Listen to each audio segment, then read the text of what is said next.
Desastres aéreos. Esta é uma história real baseada nas gravações da cabine do piloto e em relatos de testemunhas.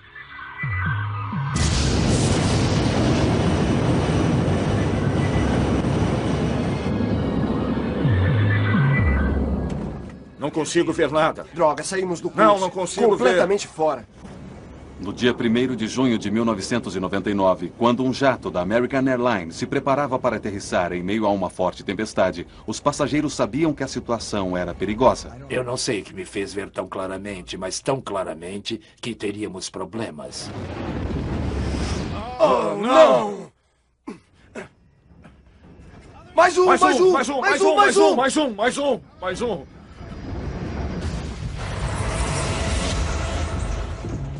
Eu gritava, saiam do avião! Corram! Saiam do avião! Não sei onde estamos, mas há uma estrada que dá a volta no aeroporto. Temos muitas pessoas feridas. Este filme conta a história de um desastre trágico e evitável. A investigação revelaria uma combinação mortal de erro de piloto, os efeitos devastadores de condições atmosféricas tempestuosas e uma corrida perigosa para manter o avião no horário. Revelaria também evidências perturbadoras de uma indústria imperfeita sob vários aspectos e que pode matar novamente a qualquer momento. American Airlines.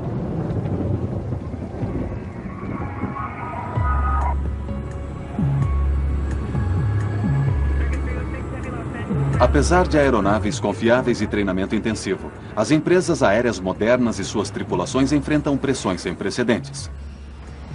A intensa competição industrial exige que todo o sistema, desde os planejadores de voo aos pilotos, seja eficiente e pontual.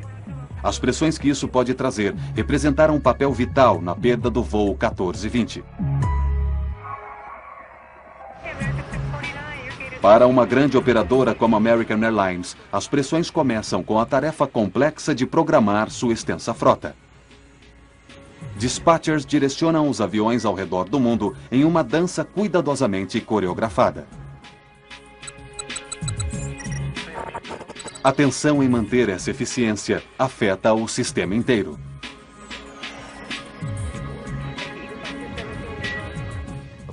É claro que a competição tornou-se muito intensa. Há uma grande pressão sobre os dispatchers, pilotos, atendentes de voo e basicamente toda a infraestrutura para concluir a missão e ganhar dinheiro. Todos os esforços são feitos para assegurar que nada rompa esses frágeis esquemas. Entretanto, há uma variável que nenhuma empresa aérea pode controlar: o tempo. Os estados do sul dos Estados Unidos são especialmente propensos a condições atmosféricas rigorosas, onde tempestades não apenas provocam atrasos, mas trazem perigos extremos a jatos comerciais. Atrasos, problemas de horário e tempestades violentas, tudo conspiraria para transformar um voo rotineiro em uma terrível corrida contra o tempo. Aeroporto Dallas-Fort Worth. No dia 1º de junho de 99, o voo 1420 da American Airlines estava atrasado. O movimento da tempestade. Tudo está se deslocando para o sudeste, portanto, é isso mesmo. Temos uma noite tempestuosa a caminho. Centro de Operações da American Airlines.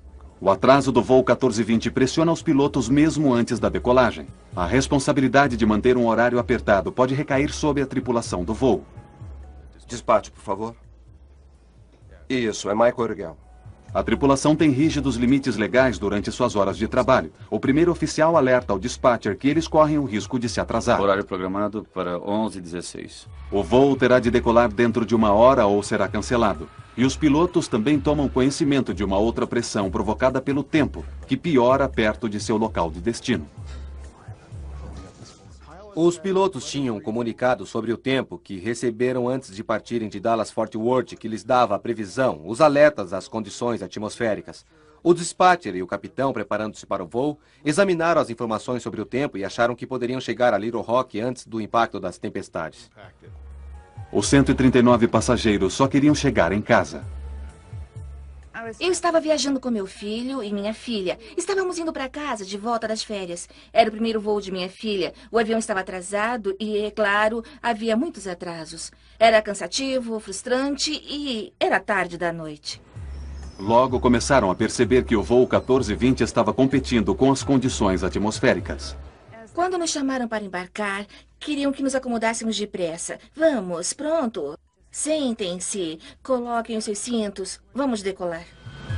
Eles mencionaram que o tempo entre nós e Little Rock estava ruim e queriam chegar antes que o mau tempo atingisse Little Rock. Finalmente, mais de 2 horas além do programado, o voo 1420 deixa Dallas. A tripulação desconhecia que as tempestades já estavam se movendo em direção a Little Rock. 40 minutos depois, o 1420 está a 160 quilômetros de seu destino. 30 minutos até Little Rock. Nesse ponto, a transcrição da caixa preta revela uma rotina calma e tranquila na cabine dos pilotos. American 1420, ainda quer mais baixo? Até agora tudo bem. Até agora tudo bem. American 1420, manteremos contato. O primeiro oficial no American 1420 era o Neil Hire. Ele havia recentemente completado o treinamento e tinha sido colocado em dupla em uma de suas primeiras viagens com seu capitão orientador. Portanto, temos um piloto bastante experiente sentado no assento esquerdo em dupla com Neil Hire. Bushman e Origel estão tranquilos enquanto planejam sua chegada e aterrissagem. 25 por 24 está em posição. Acho que essa coisa vai funcionar bem?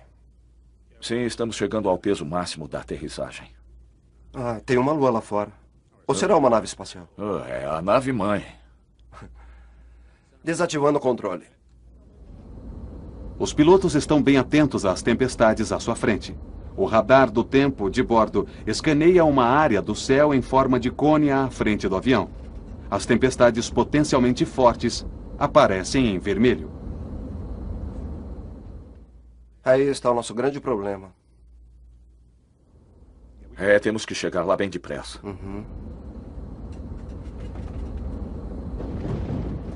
Não gosto disso. É relâmpago. É mesmo. O dispatcher da American Airlines emitiu uma atualização sobre a forma e a formação das tempestades. Estão se movimentando de leste para oeste em direção a Little Rock e podem ser um problema para o nosso pouso. Eu sugiro acelerar nossa chegada.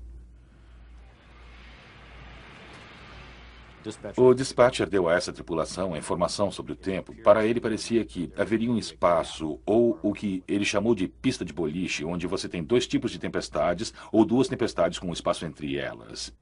E se a tripulação do voo conseguisse acelerar a sua chegada a Little Rock, provavelmente poderia chegar àquela abertura antes que as 2 tempestades se juntassem.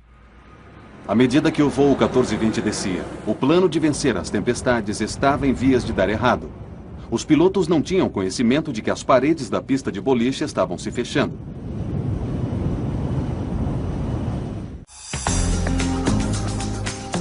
A American Airlines é flanqueada por tempestades traiçoeiras, um corredor que os pilotos chamam de pista de boliche. Com 13 quilômetros pela frente, a rota até Little Rock ainda parece estar livre. 23 minutos para Little Rock. Lá está a pista de boliche, bem ali. Eu sei. Na verdade, tem luzes na cidade, daquele lado. Já vai descer? Ainda não. Mas logo. Estamos a cerca de 13 quilômetros do aeroporto e estamos começando nossa descida. É um belo show de luzes na lateral da aeronave e vamos passar por ela em nosso caminho a Little Rock. Foi um prazer tê-los a bordo neste nosso breve voo e gostaria de aproveitar a oportunidade para agradecer por voarem pela American Airlines. Os relâmpagos pareciam estar dos 2 lados. Eles iluminavam o interior do avião. Eram muito rápidos, sabe? Do tipo brilhantes, barulhentos, e chegou a dar um pouco de medo. Havia um show de luzes à esquerda. Normalmente isso não é para chamar atenção. Se você está passando pelo Grand Canyon, aí sim, mas não se trata de um show de relâmpagos. À medida que o avião descia, trechos da gravação na cabine dos pilotos mostravam que eles estavam cientes do mau tempo à sua frente. Só alguns relâmpagos ali adiante. Mas vamos ficar bem. Olha ali. Bem lá embaixo na pista de boliche. Como diriam meus amigos, vai ser legal. Legal. Beleza. É isso aí. 14,20 a 11,3 por 10 mil. Quando os pilotos contatam o controlador de tráfego aéreo de Little Rock, ele dá o primeiro de uma série de avisos alarmantes sobre o tempo. Aeroporto de Little Rock, Arkansas. Temos uma tempestade bem a noroeste do aeroporto se movendo pela região. O vento está a 280 a 28 rajadas 44. E terei novas informações sobre o tempo em instantes. Ventos fortes chegam a até 80 km por hora, o suficiente para levantar telhas de casas. Os ventos laterais representam um enorme risco para o voo 1420. Eles fazem com que seja difícil controlar o avião na aterrissagem. Os pilotos precisam determinar rapidamente se estão dentro de limites de segurança. Eles calculam a força dos ventos laterais de seus ângulos até a aproximação final. Tudo bem, então isso é 280 a 44. É, ventos a 44. Tudo bem, próximo ao limite. Mas está a 40 graus fora. Quer dizer, você não está fora do limite por causa do ângulo, mas está bem perto.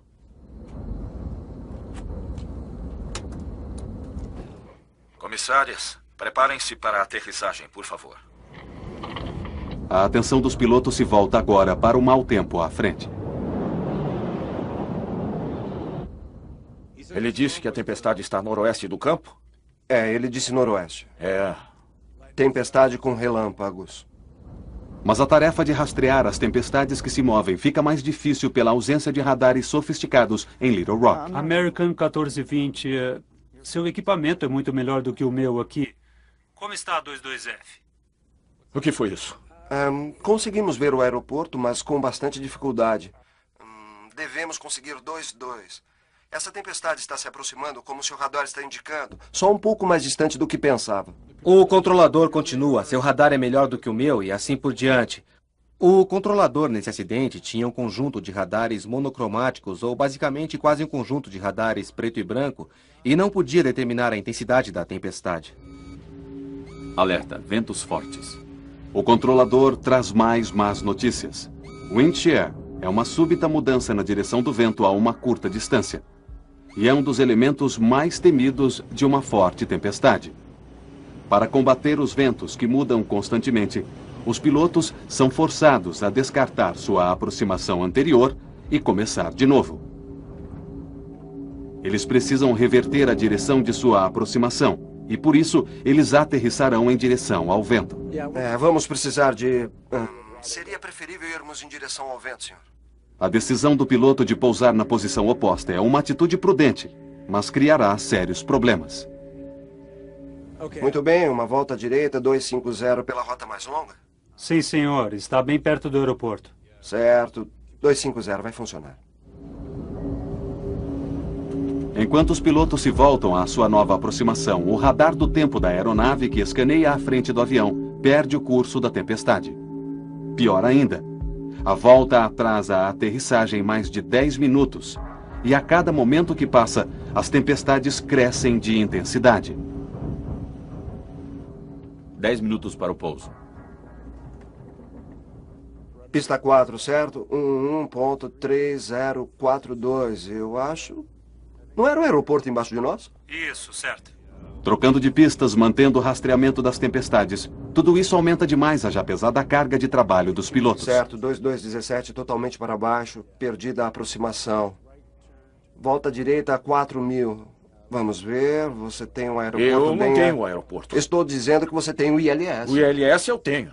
Pilotos fazem jus ao que ganham quando voam sob más condições. Quando o tempo piora assim de repente, a carga de trabalho começa a aumentar, porque é preciso avaliar as nuvens baixas, chuva, relâmpagos, tempestades, vento. Todos esses elementos começam a bombardeá-los à medida que se aproximam das imediações do aeroporto. American 1420, parece que a segunda parte da tempestade está se movimentando. O vento agora é de 340 a 16, soprando a 34. Com a tempestade piorando, os pilotos precisam chegar ao aeroporto o mais rápido possível. Quer aceitar a aproximação mais curta? É, mas só se você conseguir ver a pista, porque eu mal consigo vê-la. Olha, está bem ali. Tudo bem. Viu? Apenas aponte para mim na direção certa, então eu começo a diminuir. Me dê os flaps 11. As transcrições agora revelam crescente confusão na cabine de voo, à medida que o capitão faz o máximo para determinar a posição do aeroporto. Então, percebeu alguma coisa? Viu o aeroporto ali? Onde? Ali, tá vendo? Você tá no ponto certo para isso. Tá bem ali.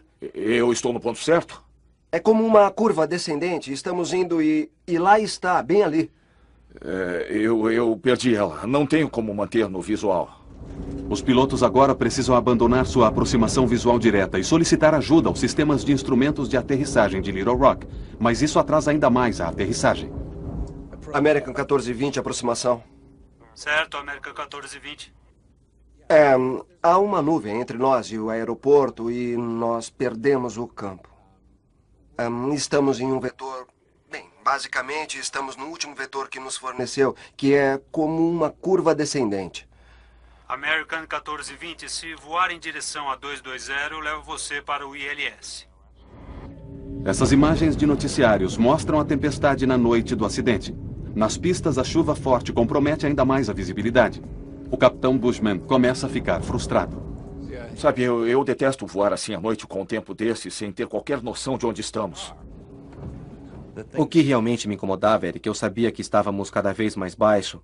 E eu sabia que a chuva não iria passar e que nós estávamos sacolejando demais de um lado para o outro. Veja, estamos indo bem para o meio dessa coisa. Certo. American 1420 se aproximando. Eu sei que está fazendo o melhor que pode, senhor, mas estamos chegando muito perto dessa tempestade. E é preciso manter o controle. O avião estava balançando de um lado para o outro, estava ficando instável demais. Eu não sei que me ver tão claramente, mas tão claramente que teríamos problemas. Eu não sei o que provocou aquilo. Quando o voo 1420 se alinha para a aproximação final, eles estão indo direto para o centro de uma tempestade. A situação do voo 1420 está para ficar ainda pior.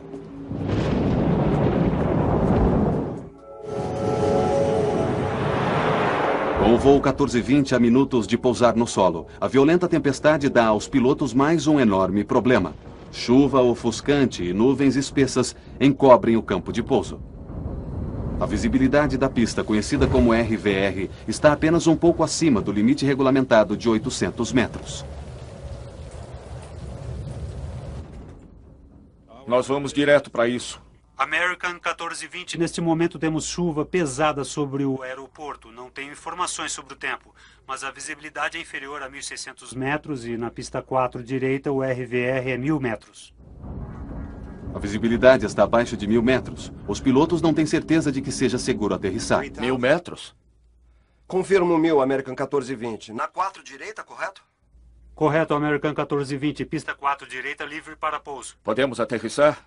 030 a 45, American 1420. 1.000 RVR. Não podemos aterrissar assim. Não 1.000, hein? O que precisamos? Não, 800 RVR. Tudo bem, é isso. É, isso mesmo. Certo. 15. Trem de pouso baixado. E luzes.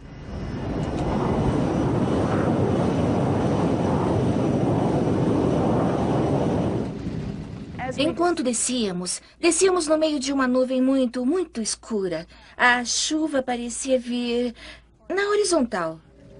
Aparentemente, ventava muito, pois o avião estava balançando demais. Eu nunca vi isto antes. Apertei meu cinto, quase me incomodando. E eu estava tão preocupado que coloquei de novo meus sapatos e fiquei preparado. O que estava acontecendo me deixava muito nervoso. Os ventos laterais estavam acima do limite. Os pilotos poderiam ter se desviado para um outro aeroporto, mas não o fizeram, e o tempo ficava pior. Alerta de wind shear. Vento centro do campo 350 a 32 rajadas 45. Vento limite norte 310 a 29. Vento limite nordeste 320 a 32.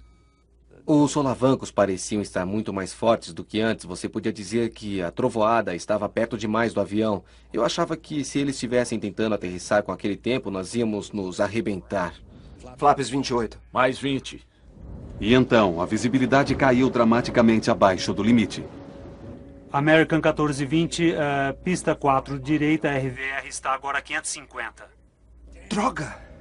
Os pilotos estão confusos. Sob pressão, eles começam a cometer erros. Não vejo nada. Procurando 460. Está ali.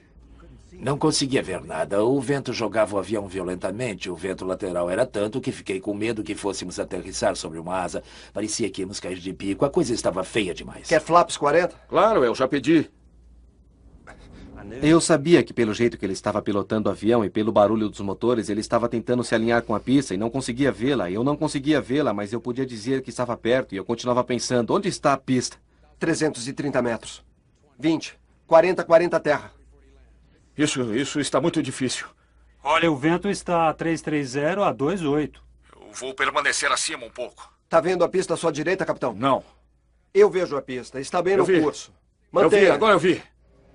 A maioria das pessoas no avião se segurava bem firme, só olhando para frente, imóveis.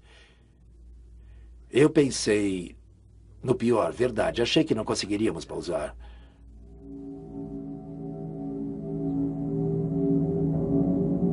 Em meio a uma forte tempestade, o voo 1420 está para aterrissar em Little Rock.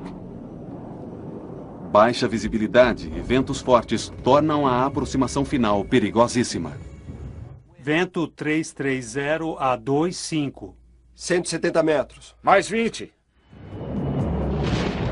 Vento 330 a 23. Droga, saímos do Não curso. consigo vê-la. Fora! Não vejo coisa alguma. E agora? 33 metros. 17 metros. 14. 10. 7. 3.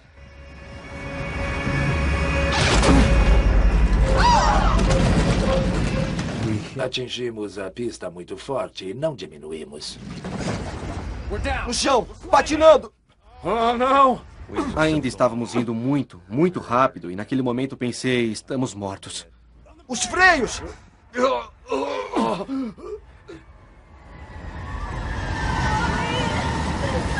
Foi um caos.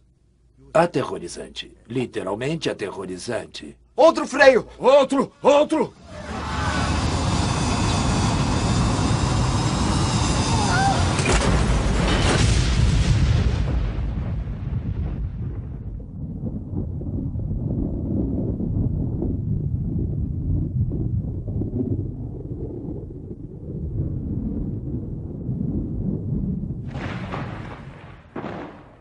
Quando finalmente o avião parou, houve um momento de silêncio absoluto. Havia fogo à minha frente. Eu podia ver destroços. E havia silêncio. E então eu pensei, ah, minha nossa, eu morri.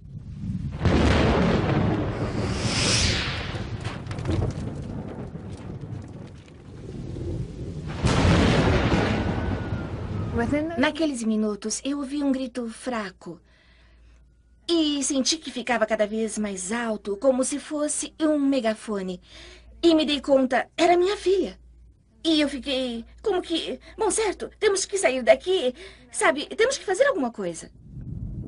Os passageiros fizeram de tudo para sair antes que o fogo tomasse conta da cabine. Eu tive o omoplata quebrado, o ombro deslocado e costelas trincadas e todo tipo de coisa, mas eu não senti nada. Eu só queria sair. Eu não iria morrer dentro daquela coisa. Devo ter saído daquele avião em 20 segundos. Foi como guerra. Vai, vai, vai. Eu gritava, saiam do avião. Corram, saiam do avião. Corram, corram, corram.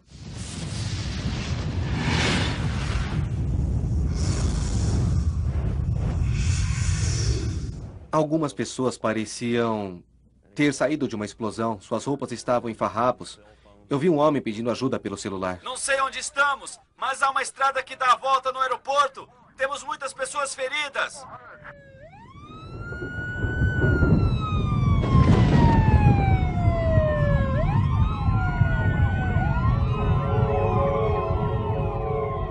A mais de 160 km por hora, a aeronave ultrapassou o fim da pista, afundou em um aterro de 8 metros e bateu pesadamente contra uma estrutura de aço.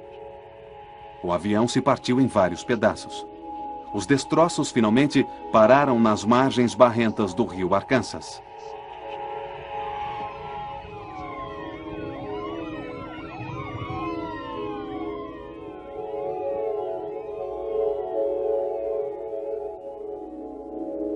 10 passageiros morreram no acidente.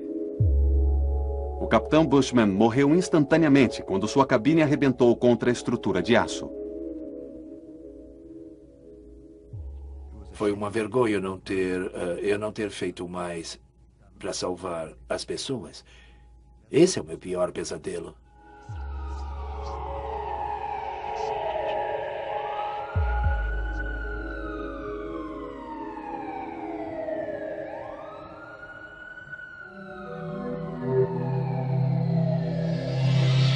A Secretaria Nacional de Segurança no Transporte americana foi imediatamente notificada. Greg Feith era investigador-chefe da NTSB. Na noite do acidente com o American 1420, eu recebi um telefonema por volta de 1 da manhã do nosso centro de comunicações da NTSB avisando sobre um acidente aéreo em Little Rock e que poderia ter alguns mortos. O investigador Don Ike chegou rapidamente ao local. A adrenalina corre rápido quando acontece um acidente como esse e você vai direto ao local onde ele aconteceu e há uma pressa enorme em chegar para tentar descobrir o que ocorreu e documentar os fatos para que se possa evitar que volte a acontecer.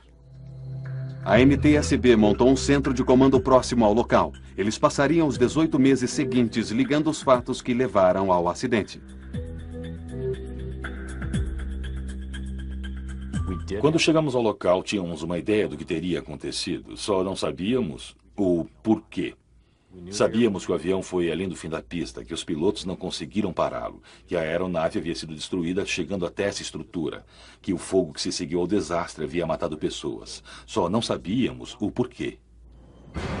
A NTSB trabalhou do momento do impacto em direção ao que acontecera antes. A sequência de eventos foi compilada desde a aproximação final até Dallas-Fort Worth. A primeira pergunta para os investigadores era: por que os pilotos não conseguiram parar o avião? Análises das marcas de pneus deixadas pelo avião durante a derrapagem mostravam uma total perda de controle depois de tocar o solo. Quando você olha para a largura daquelas marcas de pneus, você vê que o avião não estava indo reto, mas na verdade estava deslizando para os lados. Você tem essa máquina que pesa 70, 80 mil quilos com 100 ou mais pessoas dentro dela e que está deslizando descontroladamente para fora da pista. Alguma coisa deu errado na aterrissagem e os investigadores queriam saber por quê. Eles interrogaram os sobreviventes do voo 1420 que forneceriam pistas extremamente valiosas. O que aconteceria se chegasse? Os investigadores da NTSB precisavam descobrir por que o voo 1420 havia deslizado descontroladamente para fora da pista.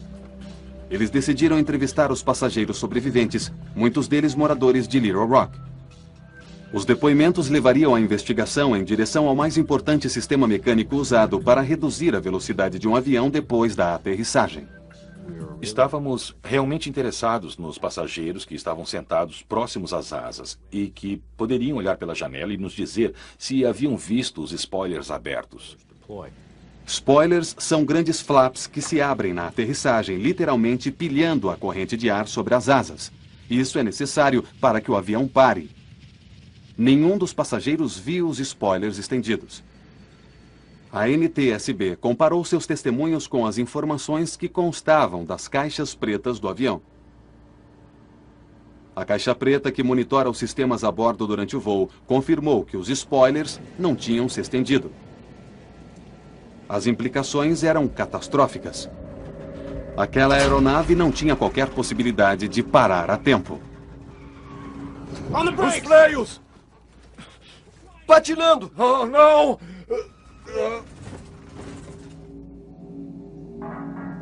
Assim, teria a falha na ativação dos spoilers sido um problema mecânico? Ou a confusão da aproximação final teria sido um erro do piloto?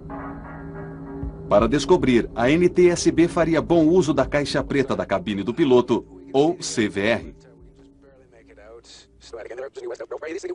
Quer flaps 40? Claro, eu já pedi. Um dos elementos-chave que a equipe a cargo do CVR procurava distinguir era o acionamento do spoiler. Na gravação dos dados de voo, verificamos que os spoilers de solo não se abriram, Queríamos saber se o spoiler havia sido realmente acionado ou não. E estávamos procurando o som de um determinado clique. Não conseguimos encontrar esse som no CVR do acidente, o que nos levou a acreditar que a alça não estava na posição armada no momento do pouso.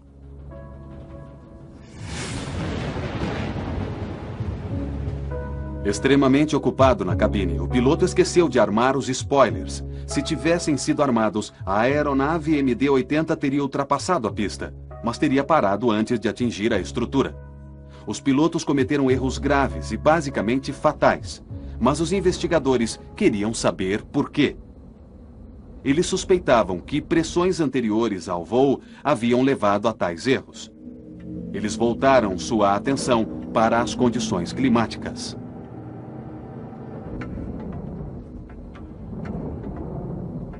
Ficou claro para nós que o tempo estava péssimo na região por ocasião do acidente e que participação ele teria tido era uma das coisas que tínhamos de tentar descobrir. E compilando as imagens de radar e as observações, tentando juntar tudo aquilo, levaria semanas para obter essa informação.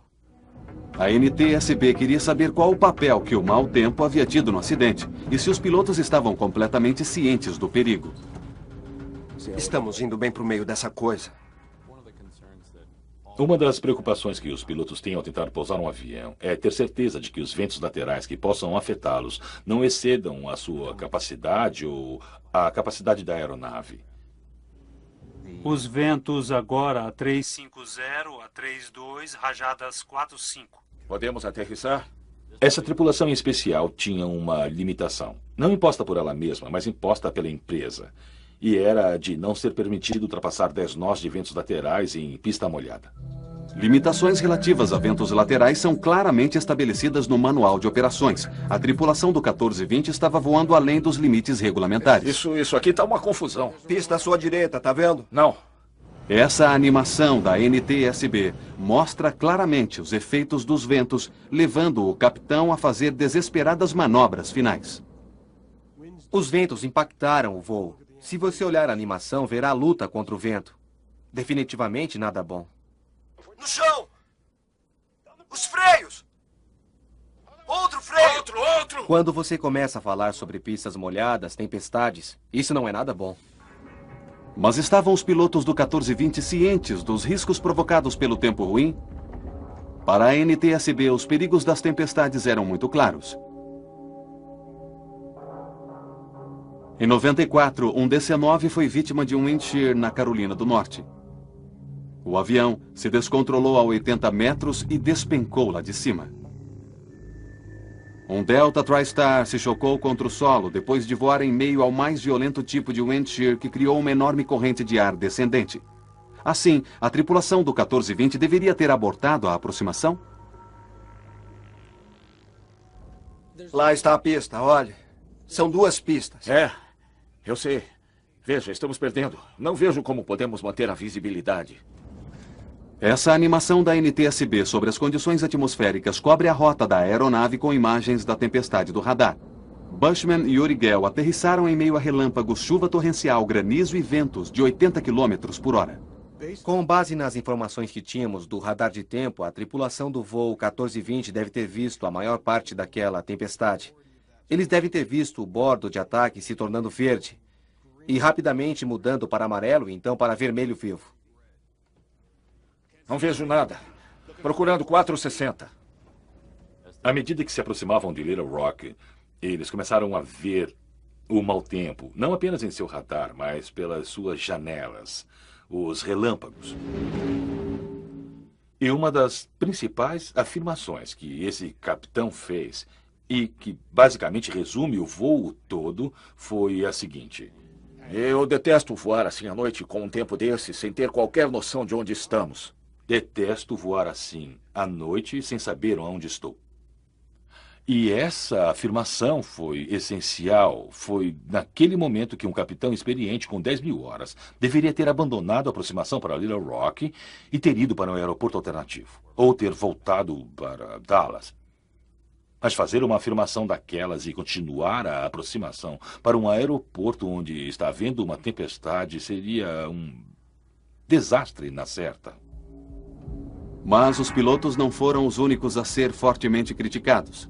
À medida que a investigação avançava, a política de voo da American Airlines ficaria sob fogo cerrado e um amplo escândalo industrial estava prestes a ser exposto. Durante meses depois do acidente do voo 1420, a NTSB mergulhou mais fundo nas circunstâncias que cercavam o acidente em Little Rock. A pergunta era: quem seria o responsável? A American Airlines estava relutante em admitir que seus pilotos haviam conscientemente voado em direção a uma perigosa tempestade. Inicialmente, eles tentaram pôr a culpa no controlador de Little Rock. A American propôs ação legal contra as autoridades responsáveis pelos controladores do aeroporto. Os advogados da American alegavam que a tripulação do voo 1420 não recebera todas as informações sobre as condições atmosféricas em curso. American 1420, seu equipamento é muito melhor do que o meu aqui. O que eu tenho é 22F. Mas após entrevistar o controlador em Little Rock, os investigadores não se convenceram. É extremamente improvável que a tripulação não estivesse suficientemente informada sobre as condições do tempo e a sua gravidade. Não apenas durante o percurso, mas, claro, durante o andamento da aterrissagem em Little Rock. O foco se voltou para os pilotos. Advogados representando os passageiros estavam determinados a fazer com que a American Airlines assumisse a responsabilidade pelo acidente. Quer dizer, trata-se de dinheiro de uma certa forma. Porque você quer fazer com que eles paguem. Porque eu vi as cartas que eles escreveram respondendo ao meu advogado, minimizando o que tínhamos passado, minimizando as queimaduras da minha filha, os cortes, os efeitos psicológicos que isso provocou em meu filho de 15 anos, em minha filha e em mim. E estavam simplesmente minimizando tudo. E então temos que buscar justiça. René Salmons e muitos outros sobreviventes assistiram às audiências públicas da NTSB que ocorreram em Little Rock 8 meses depois do acidente. Com o capitão morto, o copiloto foi o primeiro a testemunhar. À medida que saíamos da pista, eu podia ver as luzes da pista se aproximando. Eu não conseguia ver nada à nossa frente. Tudo o que eu pensei foi que o trem de pouso podia se arrebentar e que continuaríamos deslizando. Precisa dar certo. Aí eu senti o impacto. Eu acompanhei tudo o que pude.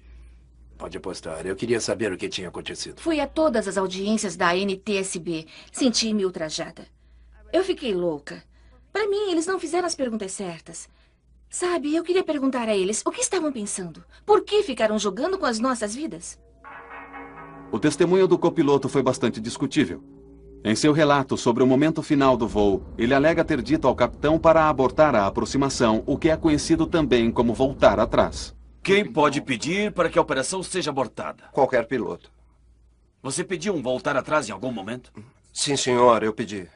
Parece que depois de ouvir novamente a gravação, você consegue ouvir o voltar atrás. Parece que ele falava ao mesmo tempo que eu, e eu olhei para ele e ele levou o avião de volta ao curso. Entretanto, quando especialistas da NTSB estudaram as gravações de vozes na cabine, eles não ouviram tal afirmação. Droga, saímos do curso. Não consigo ver. Estamos fora. Apesar dele continuar mantendo aquele depoimento, nunca pudemos validá-lo. Aquilo levou a uma descoberta controvertida, porque não tínhamos certeza de que aquilo tivesse acontecido ou não.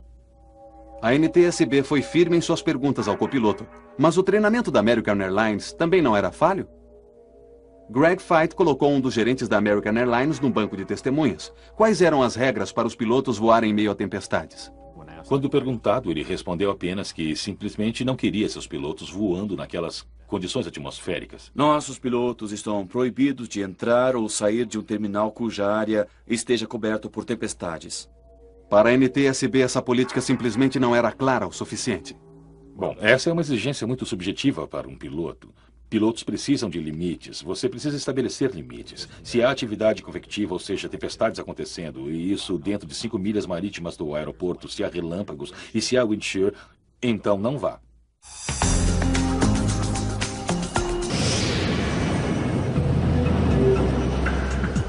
Quanto mais investigava, mais a NTSB descobria que voar sob tempestades era algo alarmantemente comum. Evidências extraordinárias dadas nas audiências revelaram que o problema era de toda a indústria. Especialistas do MIT passaram semanas gravando as rotas dos aviões aterrissando em Dallas-Fort Worth. Eles esperavam pelas tempestades e observavam como os pilotos reagiam. Sua animação marca em gráfico os aviões chegando para aterrissar com imagens de tempestades no radar. Qualquer coisa amarela ou laranja é uma tempestade potencialmente forte. Dos 2.000 encontros com tempestades, 2 de cada 3 pilotos voaram em meio à tempestade e aterrissaram sua aeronave. Fiquei muito surpreso com o depoimento na audiência pública. Considerando que eles voam com os melhores equipamentos, possuem o melhor treinamento e têm à sua disposição as melhores informações e continuam tomando decisões que colocam em risco a vida das pessoas, eu fico surpreso que eles tenham tentado fazer uma coisa daquelas. Os pilotos sabem que se entramos em uma tempestade, podemos não sair dessa tempestade. E se conseguirmos sair, pode acontecer de não sairmos inteiros. Por que tantos pilotos voam rumo ao perigo? Pesquisadores do MIT descobriram que os pilotos eram mais descuidados quando estavam atrasados, se era noite e se o avião à sua frente também voava sob mau tempo. No caso de Little Rock, 2 daqueles 3 elementos estavam presentes. Era a noite e eles estavam atrasados.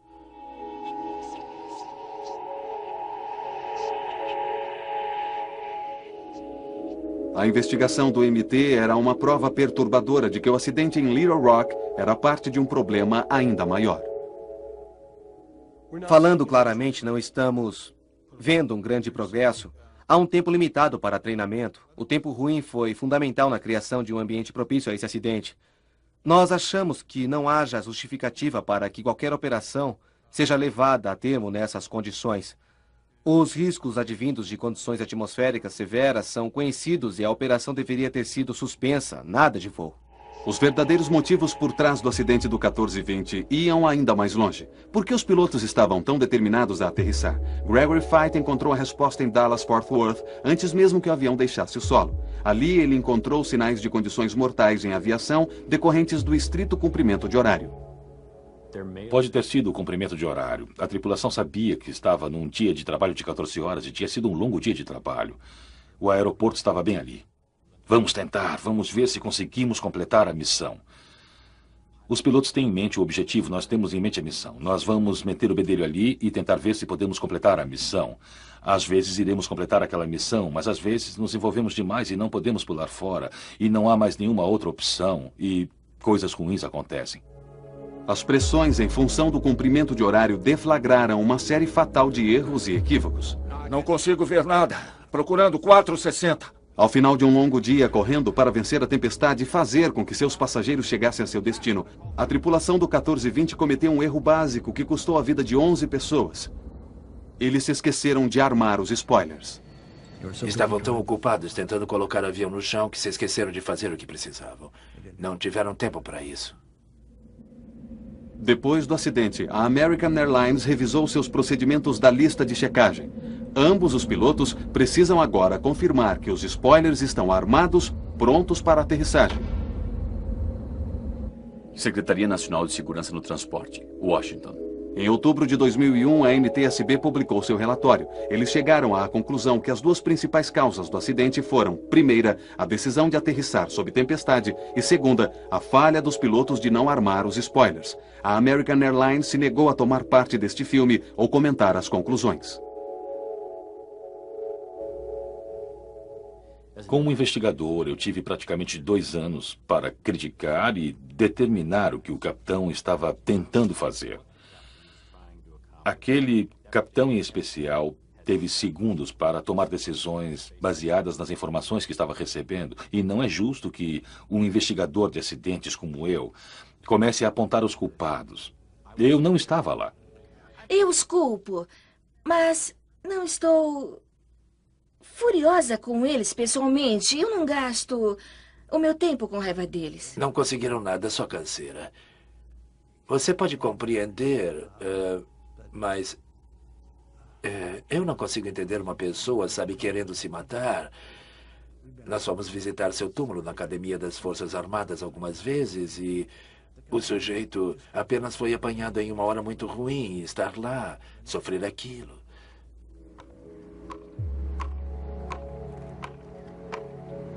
Um ano após o acidente, os sobreviventes do voo 1420 se reuniram no local para lembrar aqueles que morreram. Para os passageiros que sobreviveram, os efeitos do acidente são duradouros e profundos. Nós, como família, trabalhamos muito e durante muito tempo para superarmos isso. Conversamos bastante. Muitos relacionamentos terminaram. Você descobre quem são os seus verdadeiros amigos. Eu não consegui esquecer o que aconteceu com as pessoas no avião. A vida é uma coisa preciosa e, sem dúvida alguma, estamos aqui por um breve espaço de tempo e, de repente, sua vida parece ter a duração de apenas 1,5 segundos. Me perguntam se eu estou bem. Eu não estou bem. Não, nunca estarei bem. Que negócio é esse de estar bem? Somos diferentes. Eu lido com isso. A vida é assim mesmo. O dia seguinte aconteceu. Quando Adam e eu estávamos no hospital, e Samantha, Adam e eu nos levantamos e olhamos pela janela e mal podíamos acreditar que a vida continuava. Não dava para acreditar, ver os carros passando, ver um dia ensolarado e ver que a vida continuava, porque para nós a vida havia parado.